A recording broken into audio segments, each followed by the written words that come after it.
I was just really moved today by a lot of the speeches. I want to thank John and Gail, and again, it's just motivating me further to keep fighting against attacks to our basis of life. Just thinking today, you know, growing up as a young Canadian, I took the time to travel around the world on my own dime and to visit different cultures. I've been to India, I spent time in India, I even went to Pakistan. I had journalist friends there. I visited the Middle East. I've been obviously to Mexico, the US, and other countries. But when I visited those countries, I went there respecting the cultures. And I embraced the cultures within limits when I was there. I never went there to impose my views, our Canadian way of life on those people. And what I'm seeing in our country, this globalist agenda of people coming here and not integrating, and they feel they can come here and push their beliefs, values on us Canadians. And listen, I'm not racist. I embrace cultures all over the world, but this is our country. And you know, I have a strong stance. You come here, you integrate into our country, into our values, into our civil rights. You do not come here and push your values and beliefs on us. And that's what's happening. And I'm scared. How is it happening? I'm scared. How is it happening, Steve? Please let me finish, sir. Finish them. Can you answer Don't the question? interrupt. Let me finish, sir, please. Coming up later. Don't yell at me. I'm scared. I can wait. Don't now. I'm very scared. That's what's happening. I've read articles. There was a recent article in the Calgary magazine about people saying, oh, starting with Pierre Trudeau. You can come here and just be free and push whatever you want on other people. This started in the 60s. And we have to be strong and not be afraid. Canadians, you don't have to be so polite. These are our values and beliefs. Speak loudly, or you're going to get trampled. I have immigrant friends, and one of them from India is very honest with me. These people, some of them, the radical fundamentalists, are going to take over. They're aggressive. You can see it in our government. They're infiltrating everywhere. I'm going to turn now to globalism. I just have a few marks on this because I think what's going on here with M-103 is tied to a globalist agenda. M-103 contains an intent to quell free speech in regard to a religion and ideology. This censorship, and mistake not, if this goes through forward to legislation, this censorship will advance the post-national globalization of Canada by further restricting free speech, coupled with the mass immigration into the country and the non-integration. The end result of the globalist agenda is all cultures in Canada and thereby no distinct culture. All beliefs and value in Canada and thereby no distinct values and beliefs.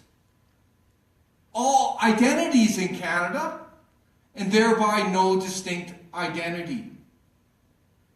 All heritage in Canada and thereby no distinct heritage. That's the end result of globalism. We're all just going to be one and divided, and I'll be honest, it's just about control. There's a globalist agenda to wipe out any sense of nationalism, Canadian nationalism, having pride in your country, standing up for your core beliefs, standing up for our veterans. That's what's going on here. Our way of life is under attack, without question. And here's some data. I'll back this up with some data. We can see evidence of Canada's globalization through the billions of tax dollars that are being spent overseas. $5.8 billion in 2015, and $5.4 billion in 2016 in just international aid alone. $2.65 billion to fight climate change, not in Canada, but in other countries. $650 million on reproductive rights, not in Canada, but in other countries. $1.6 billion to the UN regular budget for 2016 to 2018. That's 1.6. And then it just goes up from there. There's a lot more funding than that. And here's the most significant one. And I just uncovered this, it was recently. We spend around $23 billion of our tax dollars every year on immigration and refugees. $23 billion, and it's growing. We can see evidence of globalization of Canada further by the Prime Minister meeting with globalist George Soros, who's the funder of Black Lives Matter, MoveOn.org, Alliance for Global Justice, and other far-left extremist groups. And they met at the Davos Economic Forum just after Trudeau was elected. And then get this, Trudeau teamed up with Soros on a refugee sponsor program. And just recently, Canada's current foreign minister met with George Soros. We can see evidence further. Can you believe this? I could not believe this when I heard this. When the United Nations recently praised the federal government for M-103 and combating Islamophobia.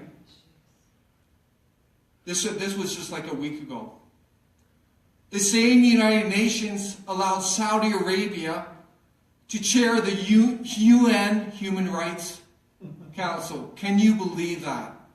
The same UN allowed Saudi Arabia to have a seat on the Women's Rights Commission.